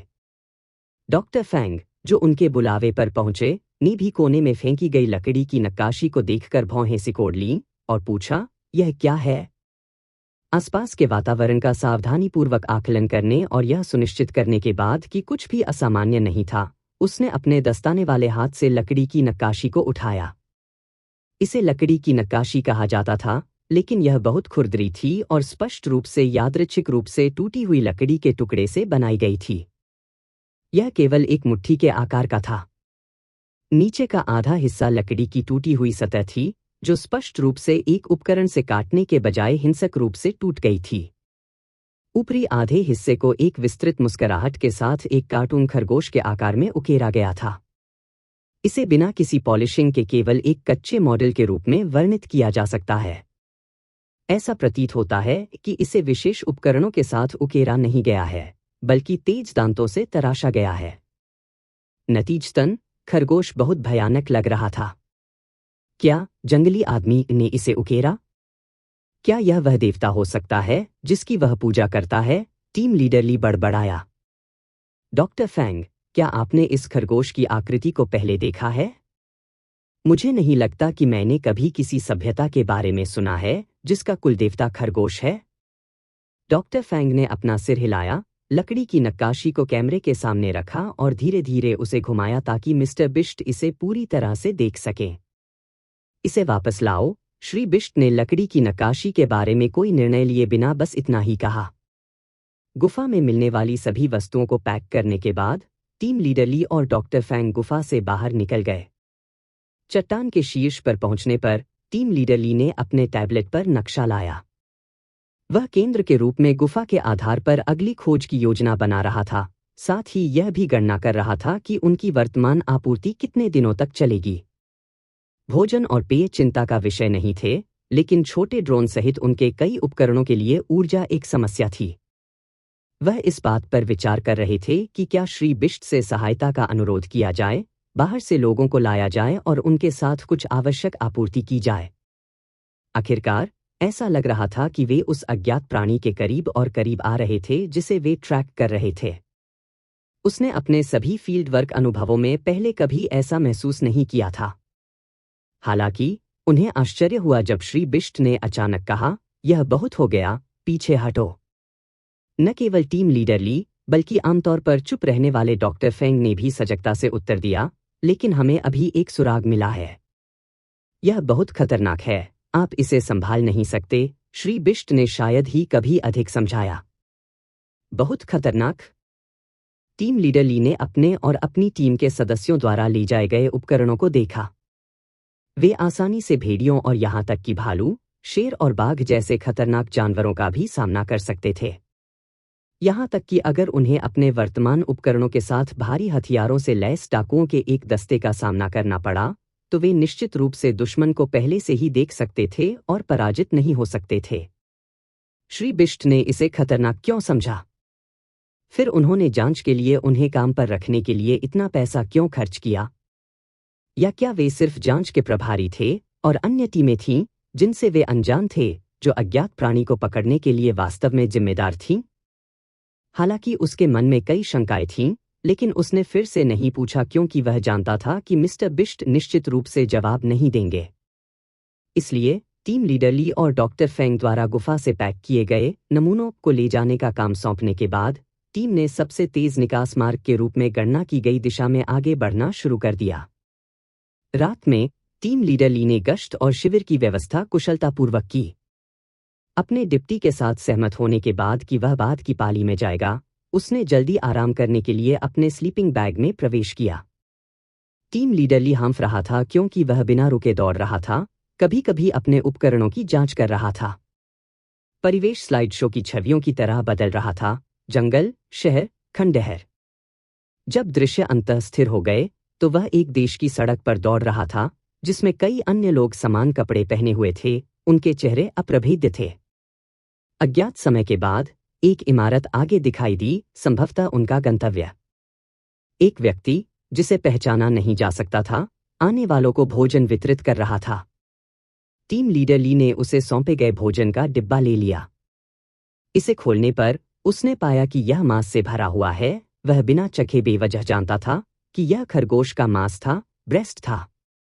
हालांकि वह आश्चर्यचकित नहीं हुआ तब भी जब उसने देखा कि वितरक के पास खरगोश के कान की एक जोड़ी थी, एक लंबा और एक छोटा। यह सब उसे सामान्य लग रहा था। उसने जल्दी से बॉक्स में खरगोश का मांस खत्म किया, फिर आगामी प्रशिक्षण की तैयारी पर ध्यान केंद्रित किया। जब टीम लीडर ली उठे तब भी आधी रात थी। उन्हें अपने डिप्टी से रात की पाली संभालने की जरूरत थी। आमतौर पर उनके शिविर के आसपास स्थापित उपकरणों से कोई खतरा नहीं होगा। कोई जानवर और न ही जहरीले कीड़े पास आने की हिम्मत करेंगे। लेकिन चूंकि उन्होंने उस पच्चयन और उस गुफा की खोज की थी और मेजबान बनर्जी और उनके 2 साथियों की रहस्यमय मौतों को देखते हुए वे अपने गार्ड को कम करने का जोखिम नहीं उठा सकते थे। वे हाई अलर्ट पर थे। अपने डिप्टी से पदभार संभालने के बाद निगरानी में रहने वालों की स्थिति और स्थिति की पुष्टि करने, उपकरणों की जांच करने और शिविर की परिधि में गश्त करने के बाद टीम लीडर ली एक कोने में पीछे हट गए, एक पेड़ के खिलाफ झुक गए और आसपास के क्षेत्र की निगरानी जारी रखते हुए एक डिजिटल मानचित्र की जांच शुरू कर दी। हालांकि वास्तव में वह सोते समय अपने सपने को याद करने में व्यस्त था। सपने की सामग्री विशेष रूप से विशेष नहीं थी, यह आदत के वर्षों से उसमें निहित सांसारिक प्रशिक्षण दिनचर्या के बारे में था। उसने पहले भी कई बार ऐसे सपने देखे थे, लेकिन जिस चीज ने उसे अजीब तरह से भयानक के रूप में मारा वह थी खरगोश के मांस की लगातार उपस्थिति। कभी कभी वह प्रशिक्षण के बाद विभिन्न स्वादों के खरगोश का मांस खा रहा था, दूसरी बार ताजा संसाधित कच्चे खरगोश के मांस के ढेर बस नीले रंग से बाहर सड़क के किनारे दिखाई देंगे। और बस उस पर नजर डालकर, भले ही मांस में खरगोश की कोई विशिष्ट विशेषता न हो, उसने तुरंत पहचान लिया कि यह खरगोश का मांस था। इसके अलावा अपने सपने में भोजन वितरित करने वाले व्यक्ति ने खरगोश के कान की एक जोड़ी पहनी थी, एक लंबा और एक छोटा, बेतुके और भयानक माहौल को और तेज कर दिया। उसके चारों ओर खरगोशों से संबंधित विभिन्न तत्व दिखाई देंगे। उसे सपने में कुछ भी गलत या अजीब नहीं लगा, लेकिन जागने पर इस असामान्य रूप से ज्वलंत सपने को याद करते हुए वह भयावह अनुभूति से भर गया, जैसे कहीं खुजली हो रही थी, लेकिन वह यह पता नहीं लगा सका कि वह कहाँ है और इसे खरोंच नहीं सकता है। यह खरगोश का मांस क्यों था? टीम लीडर ली मदद नहीं कर सके, लेकिन दिन के दौरान गुफा में खोजी गई कच्ची खरगोश की लकड़ी की नक्काशी के बारे में सोचें। क्या यह वही हो सकता है जो उसने दिन के दौरान सोचा था, रात में उसके सपने में प्रवेश कर गया? क्या उसके सपने में खरगोश से संबंधित तत्व एकीकृत थे क्योंकि वह सोच रहा था कि लकड़ी की नक्काशी को दिन में खरगोश के बाद क्यों तैयार किया गया था? सपने में भोजन वितरित करने वाले व्यक्ति द्वारा पहने जाने वाले खरगोश के कान लकड़ी की नक्काशी की तरह ही थे, एक लंबा और एक छोटा।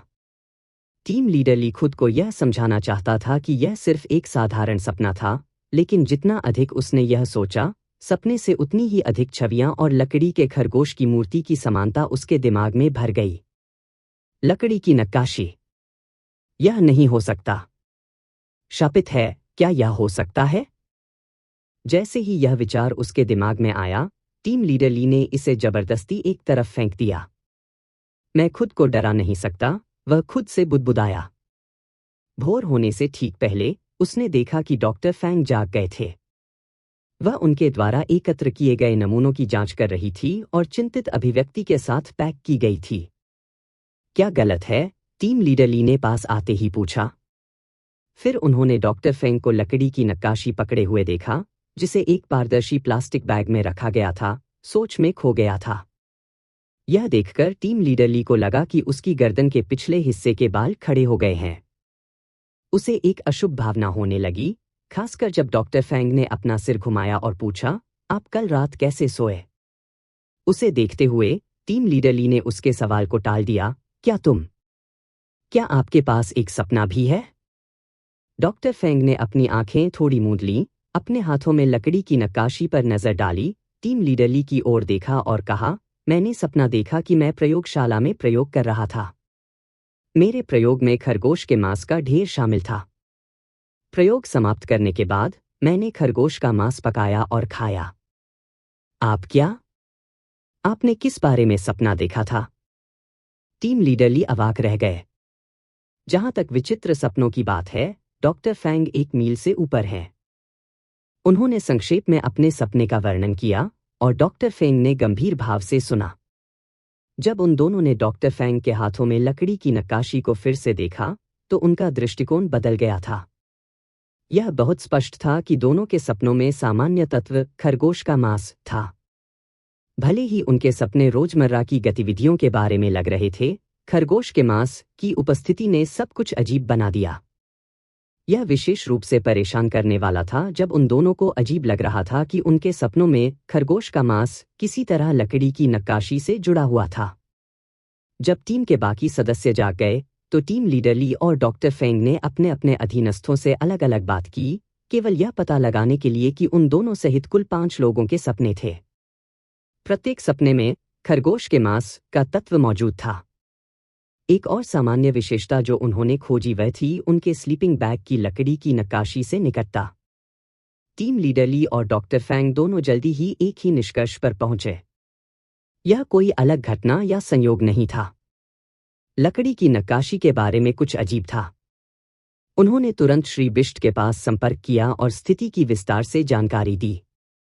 टीम लीडर ली द्वारा अपनी रिपोर्ट समाप्त करने के बाद डॉक्टर फेंग ने कुछ और विवरणों के साथ पूरक किया और वे श्री बिष्ट के निर्देशों की प्रतीक्षा करने लगे।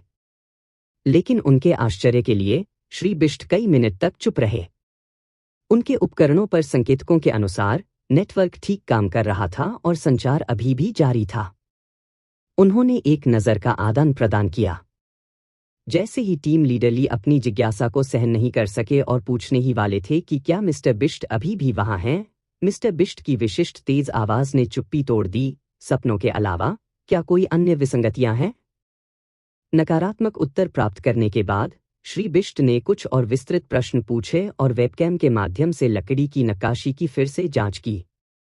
फिर उसने बस इतना कहा, इसे वापस लाओ। क्या यह योजना नहीं थी शुरू करने के लिए? इस बयान को सुनकर, जो बेमानी लग रहा था, टीम लीडर ली अधिक से अधिक अस्थिर महसूस करने लगे। श्री बिष्ट की प्रतिक्रियाओं और व्यवहार से ऐसा प्रतीत होता है कि वह भी आश्चर्यचकित थे और इस स्थिति के बारे में कुछ भी नहीं जानते थे। वे वास्तव में क्या ट्रैक कर रहे थे? पदचिह्न किसका या किसका था? चट्टान के पास गुफा में किस तरह का प्राणी रहता था? यह लकड़ी की नक्काशी वास्तव में क्या थी? यह खरगोश या किसी और चीज के बजाय खरगोश का मांस क्यों था जिसने उनके सपनों को प्रभावित किया? टीम लीडर ली के दिमाग में सवालों की संख्या कई गुना बढ़ रही थी। उसे अधिक से अधिक अजीब विचार और संदेह हो रहे थे। उन्होंने कई पैरानॉर्मल मिस्ट्री फिल्में या टीवी शो नहीं देखे, लेकिन इस युग में रहते हुए उन्हें कुछ मिले होंगे। इसलिए वह मदद नहीं कर सकता था, लेकिन उन चीजों के बारे में सोच सकता था, समान परिदृश्यों के बारे में, खासकर जंगल में गहरे होने पर, मानव समाज से बहुत दूर। उसने डॉक्टर फैंग की ओर देखा, एक ऐसी महिला जो हमेशा अपने कार्यों में निर्णायक और सावधानीपूर्वक रही थी। लेकिन अब उसकी अभिव्यक्ति असामान्य रूप से गंभीर थी और वह चिंतित लग रही थी, उससे भी अधिक चिंतित। जाहिर है, डॉक्टर फैंग के लिए खरगोश का मांस जो रहस्यमय तरीके से उसके सपने में दिखाई दिया, जंग लगे पेड़, पैरों के निशान, गुफाओं, मृत पक्षियों और लकड़ी के खरगोश की मूर्ति की तुलना में कहीं अधिक जटिल और समझ से बाहर लग रहा था। उस ड्रोन को देखकर जो उन्हें ऊंचे आकाश में संचार सहायता प्रदान कर रहा था, टीम लीडर ली ने अचानक सोचा, क्या वे सुरक्षित घर लौट सकते हैं? उस रात टीम लीडर ली और डॉक्टर फेंग के चर्चा के बाद उन्होंने फैसला किया कि शिविर लगाते समय वे पहाड़ों में प्राप्त सभी नमूनों को इकट्ठा करेंगे, उन्हें उस जगह से दूर रखेंगे जहां लोग सो रहे थे और आराम कर रहे थे, और जो लोग जाग रहे थे और रात की पहरा दे रहे थे उन्हें बारी बारी से इन चीजों की रखवाली करने के लिए कहेंगे। बेशक वे जो मुख्य वस्तु देख रहे थे वह लकड़ी के खरगोश की मूर्ति थी। भले ही टीम लीडर ली और डॉक्टर फैंग ने स्पष्ट रूप से इस बात की ओर इशारा नहीं किया, लेकिन हर कोई जानता था पक्षी किसका या किसका था। चट्टान के पास गुफा में किस तरह का प्राणी रहता था? यह लकड़ी की नक्काशी वास्तव में क्या थी? यह खरगोश या किसी और चीज के बजाय खरगोश का मांस क्यों था जिसने उनके सपनों को प्रभावित किया? टीम लीडर ली के दिमाग में सवालों की संख्या कई गुना बढ़ रही थी। उसे अधिक से अधिक अजीब विचार और संदेह हो रहे थे।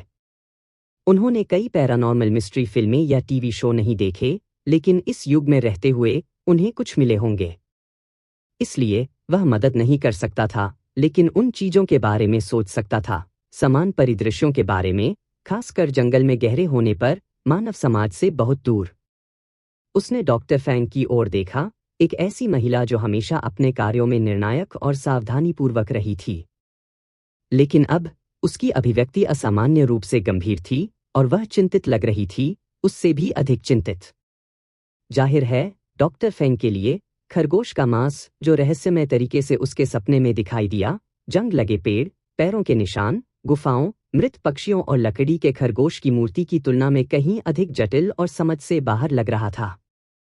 उस ड्रोन को देखकर जो उन्हें ऊंचे आकाश में संचार सहायता प्रदान कर रहा था, टीम लीडर ली ने अचानक सोचा, क्या वे सुरक्षित घर लौट सकते हैं? उस रात टीम लीडर ली और डॉक्टर फेंग के चर्चा के बाद उन्होंने फैसला किया कि शिविर लगाते समय वे पहाड़ों में प्राप्त सभी नमूनों को इकट्ठा करेंगे, उन्हें उस जगह से दूर रखेंगे जहां लोग सो रहे थे और आराम कर रहे थे, और जो लोग जाग रहे थे और रात की पहरा दे रहे थे उन्हें बारी बारी से इन चीजों की रखवाली करने के लिए कहेंगे।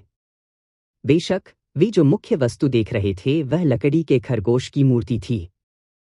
भले ही टीम लीडर ली और डॉक्टर फैंग ने स्पष्ट रूप से इस बात की ओर इशारा नहीं किया, लेकिन हर कोई जानता था। जैसे ही जगत मेहरा चैट करने वाले थे और शादी की तैयारियों की प्रगति के बारे में पूछने वाले थे, अचानक उनका फोन बज उठा। कॉलर आईडी के साथ शिलिंग की मां दिखा रहा था। वह काफी हद तक जानता था कि यह किस बारे में था, और उसने कॉल उठाया। मिस्टर जगत, सुप्रभात, क्या आप व्यस्त हैं? मुझे आशा है कि मैं आपको परेशान नहीं कर रहा हूं, शिलिंग की मां ने उसे विनम्रता से बधाई दी। कोई चिंता नहीं, मैं किसी को लेने के लिए हवाई अड्डे के रास्ते में अपने दोस्त की कार में हूं। जगत मेहरा ने मुस्कुराते हुए जवाब दिया। मिस्टर जगत, शर्मिला टंडन को वह उपहार मिला जो आपने कल भेजा था। वह इसे बहुत प्यार करती है, धन्यवाद, शिलिंग की मां ने कहा। ऐसा लग रहा था कि वह अपना फोन अपनी बेटी को दे रही है। उसने कहा, यहाँ आपको अंकल जगत को धन्यवाद देना चाहिए। फिर शर्मिला टंडन की आवाज उठी, आंसुओं के संकेत के साथ रंग में, अंकल बाल्ड, मेरी मां को पढ़ाना बहुत कठिन है, मैं यह नहीं कर सकती।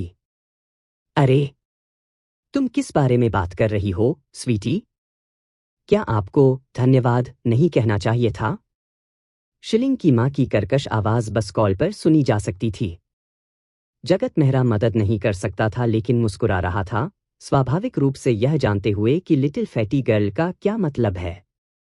जब वह पहले स्टार सिटी गया था तो उसने लिटिल फैटी गर्ल के लिए सुपर संवेदी संपर्क के साथ एक और सिक्का छोड़ दिया था। उसे अपनी मां को सिक्का फ्लिप करने की चाल सिखाने के लिए कहा था, उत्सुक था कि क्या शिलिंग की मां भी सिक्के से कुछ विशेष संबंध प्राप्त कर सकती है। ऐसा लग रहा था जैसे लिटिल फैटी गर्ल ने इस कार्य को बहुत गंभीरता से लिया था, हालांकि अब ऐसा लगता है कि उसे यह मुश्किल लग रहा था। जगत मेहरा ने हंसते हुए जवाब दिया, यह ठीक है, आपकी मां इस तरह के जादू में अच्छी नहीं हो सकती है। बाद में अंकल बाल्ड एक और जादू की चाल सोच सकते हैं। वैसे मैंने आपको जो उपहार भेजा है वह कैसा है? क्या यह उपयोगी है? उसने पहले कुरियर के माध्यम से लिटिल फैटी गर्ल को लकड़ी की चॉपस्टिक की एक जोड़ी भेजी थी, एक उपहार जो उसने खुद बनाया था। बेशक, उन्होंने चॉपस्टिक पर भावनात्मक जलसेक भी किया था। लिटिल फैटी गर्ल जगत मेहरा को पता था कि सबसे उत्साही और केंद्रित खाने वाली लड़की थी, इसलिए जब उसने दूसरों की भावनाओं को इकट्ठा और रूपांतरित करना सीखा, तो उसने खाने के दौरान महसूस की गई संतुष्टि और खुशी को प्राप्त करने के बारे में सोचा। तुरंत लिटिल फैटी गर्ल की आवाज चमक उठी, यह उपयोगी है। मैं अब उन चॉपस्टिक के साथ खाता हूं, अब चम्मच का उपयोग नहीं करता। मैं अब चॉपस्टिक के साथ वास्तव में अच्छा हूं। जगत मेहरा ने लिटिल फैटी गर्ल के साथ थोड़ी और बातचीत की, फिर यह जानने के बाद कि वे उसके किंडरगार्टन में आ गए हैं, फोन रख दिया। जगत मेहरा ने तब लिटिल फैटी गर्ल पर 2 सिक्कों और एचआर पेपर के टुकड़े के साथ साथ उन चॉपस्टिक की स्थिति को महसूस किया। 3. सुपर संवेदी संपर्क, वस्तुओं की स्थिति में लगातार गिरावट जारी रही। स्पष्ट रूप से लिटिल फैटी गर्ल ने इन 3 वस्तुओं से कुछ प्राप्त करना जारी रखा। इसके अलावा भावनायुक्त चॉपस्टिक एक मामूली और सुखद भावना को ले जाने के लिए दिखाई दी, जो संभवतः लिटिल फैटी गर्ल से उत्पन्न हुई थी। आखिरकार उसने कहा था कि वह इन चॉपस्टिक को भोजन के लिए अपने किंडरगार्टन में ले जाएगी। इसके बाद जगत मेहरा ने जल्दी से प्रत्येक वस्तु को महसूस किया, जिसके लिए उसने सुपर संवेदी संपर्क और भावनात्मक जलसेक स्थापित किया था, जिसमें कुछ आइटम भी शामिल थे जो उसने जानबूझकर किनलिंग निर्जन क्षेत्र छोड़ते समय पीछे छोड़ दिया था।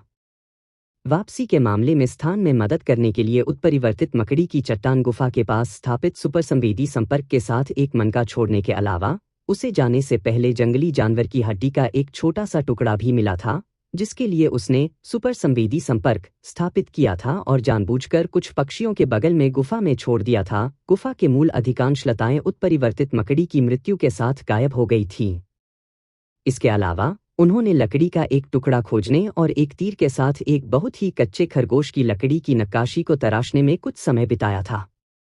बल्कि खुरदरे दिखने के बावजूद इसने फिर भी भावनात्मक जलसेक की प्रक्रिया पूरी कर ली थी। नक्काशी करते समय उन्होंने जो भावना पैदा की, वह उनकी केंद्रित मानसिकता थी जब वह खरगोश के व्यंजनों को बना रहे थे और शोध कर रहे थे।